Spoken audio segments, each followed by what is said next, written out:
Selamat datang kembali di pembelajaran kimia. Sebaiknya sebelum kita memulai materi, kita berdoa terlebih dahulu.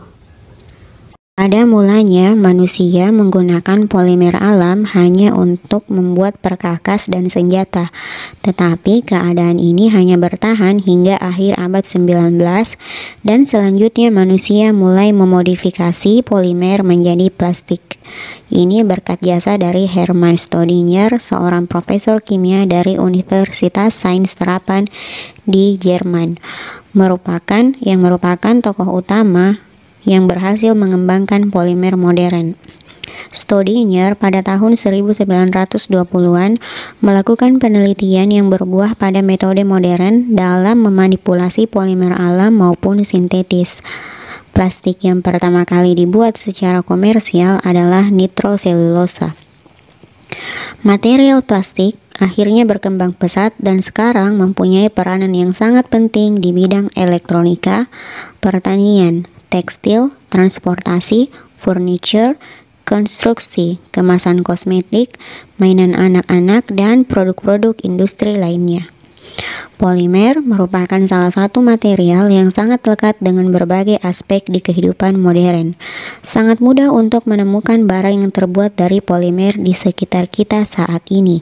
Bahkan gadget yang kita gunakan sekarang untuk menonton video ini kemungkinan besar mengandung bahan polimer. Polimer adalah rantai material yang panjang dan berulang dihasilkan dari proses polimerisasi. Material ini memiliki banyak macam dan setiapnya memiliki karakteristik yang berbeda, tergantung pada tipe molekul yang membentuk dan bagaimana proses pembentukannya.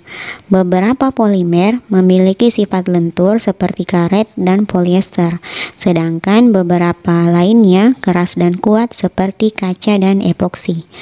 Sebelumnya telah disinggung bahwa polimer memiliki banyak variasi. Agar lebih mudah difahami, jenis-jenis polimer bisa dipahami lewat beberapa pengelompokan sebagai berikut. Mulai dari penggolongan polimer yang terbagi menjadi 4, yaitu berdasarkan asalnya, berdasarkan jenis monomer, berdasarkan sifatnya terhadap panas, dan berdasarkan bentuk susunan rantainya. Untuk lebih spesifiknya bisa kalian lihat pada chart berikut. Untuk berdasarkan asalnya terbagi menjadi 2, yaitu polimer alami dan polimer sintesis. Sedangkan berdasarkan jenis monomernya terbagi menjadi homopolimer dan copolimer. Kita mulai dari berdasarkan asalnya. Menjadi 3, yaitu polimer alam, polimer semisintesis, dan polimer sintesis. Berdasarkan jenis monomernya terbagi menjadi 2, yaitu homopolimer yang terdiri dari monomer sejenis dan copolimer yang terdiri dari monomer-monomer yang berlainan jenis. Berdasarkan pengaruhnya terhadap pemanasan terbagi menjadi 3, yaitu termoplastik yang bersifat kenyal atau liat jika dipanaskan, termosetting bersifat kenyal jika dipanaskan tapi setelah dingin tidak bisa digunakan kembali, dan elastomer plastik yang jika dipanaskan bisa kembali ke bentuk semula. Sedangkan berdasarkan bentuk susunan rantainya terbagi menjadi 3, yaitu polimer linear, polimer bercabang, dan polimer berikatan silang. Untuk berdasarkan aplikasinya terbagi menjadi 3, yaitu polimer komersial, polimer teknik, dan polimer dengan tujuan khusus. Biasanya memiliki sifat unggul dan dibuat untuk keperluan khusus. Selanjutnya, faktor yang mempengaruhi sifat polimer. Yang pertama, panjang rantai, susunan rantai, tingkat percabangan, gugus fungsi, ikatan silang, dan adanya penambahan zat aditif. Selanjutnya, kita beralih ke tingkat polimerisasi. Polimerisasi dibagi menjadi 2, yaitu polimerisasi adisi dan polimerisasi kondensasi. Nah, selanjutnya adalah contoh-contoh polimer yang sering kita ketemukan dalam kehidupan sehari-hari. Dimulai dari contoh polimer alam, yang termasuk polimer alam itu amilum, selulosa, glikogen, protein, asam nukleat, dan karet alam. Sedangkan polimer sintesis yang sering kita jumpai misalnya polietena yang ada dalam plastik, polipropena, polivinil klorida, polivinil alkohol, teflon, dakron, dan nilon. Kita lanjut ke sifat-sifat dari polimer, dimulai dari sifat termalnya, sifat kelenturan, ketahanan terhadap mikroorganisme, dan sifat lainnya misalnya toksisitasnya.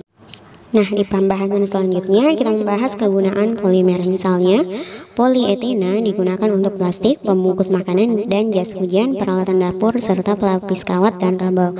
Untuk polimer lainnya bisa kalian baca sendiri, mulai dari polyester, karet sintesis, dan polyphenylethena.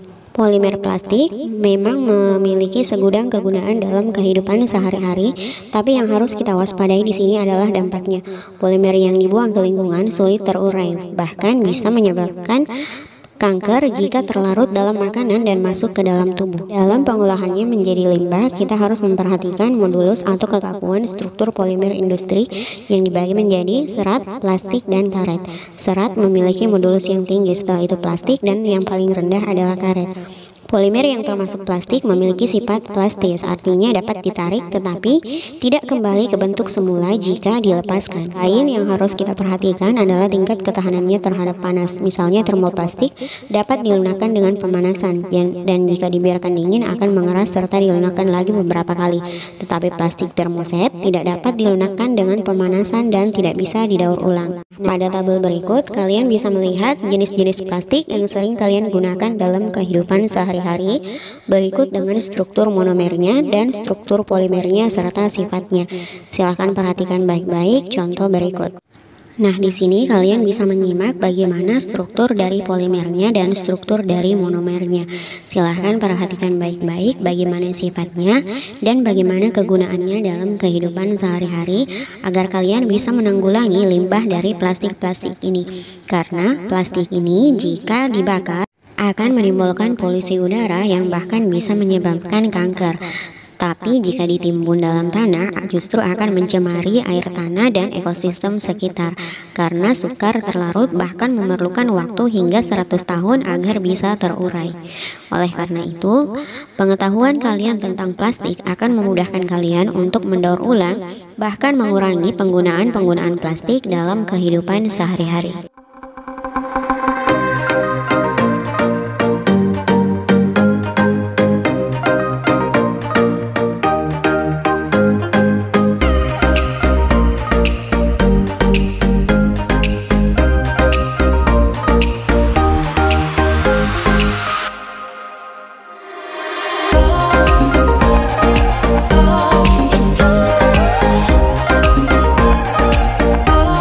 Shining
pembahasan kita selanjutnya mengenali arti logo dalam kemasan plastik.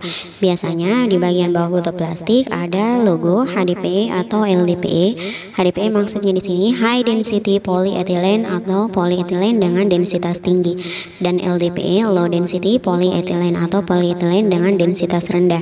Biasanya plastik ini digunakan untuk kemasan makanan. Nah, kita perhatikan logonya masing-masing di sini. Jika simbolnya 1 berarti hanya sekali pakai. Jika simbolnya 2 sama, hanya sekali pakai. Simbol 3 artinya hindari penggunaan pada makanan. Angka 4 dan 5 artinya aman digunakan pada makanan. Bahkan untuk plastik PP5, wadahnya cocok digunakan untuk microwave. Kemudian yang ke-6, angka 6 di sini hindari penggunaan pada makanan, misalnya pada plastik styrofoam. Dan untuk angka 7 lainnya hindari gunakan pada makanan, kecuali untuk plastik yang berlogo SAN dan ABS. Gaya hidup yang bisa diterapkan untuk mengurangi sampah plastik, misalnya dengan menerapkan 5R. Refuse, mulai menolak penggunaan plastik secara berlebihan, misalnya menolak penggunaan kantong plastik dan memilih tas kain. Kemudian reduce, dapat dilakukan dengan menerapkan berbelanja sesuai kebutuhan agar tidak mubazir. Yang ketiga, reuse, menggunakan barang yang bisa dipakai berulang kali, misalnya membawa tempat makanan dan minuman sendiri. Recycle, mendaur ulang sampah atau barang bekas menjadi produk baru yang memiliki nilai manfaat. Dan yang terakhir, rot, mengolah sampah dapur menjadi kompos sehingga mengembalikan zat organik ke alam untuk menyuburkan tanah. Hal lain yang bisa digunakan untuk menyelamatkan bumi dari limbah plastik, misalnya dengan menggunakan bahan-bahan biodegradable atau yang bisa terurai secara alami di permukaan bumi, atau menggunakan bahan-bahan yang bisa dimakan. Misalnya baru-baru ini ada beberapa penemuan yang berhasil, misalnya peralatan makan produksi biotherm yang menggunakan bahan dasar dari dedak gandum, kemudian produk dari uhu, gelembung air yang bisa dimakan. Limbah plastik selanjutnya yang banyak ditemukan di tempat pembuangan adalah sedotan. Nah, baru-baru ini telah muncul inovasi sedotan ramah lingkungan yang ditemukan oleh seorang pria Vietnam yang membuat rumput liar menjadi sedotan yang umumnya berbahan plastik. Inovasi lainnya dari lollywear, cangkir, dan sedotan yang bisa dimakan. Inovasi lainnya juga menghasilkan sedotan pengganti, misalnya sedotan dari logam, kaca, jerami, kertas, dan bambu. Dan yang paling membanggakan adalah produk lokal tas biokasava, yaitu kantong plastik yang terbuat dari sari pati singkong. Plastik ini dapat hancur dalam waktu 2 bulan.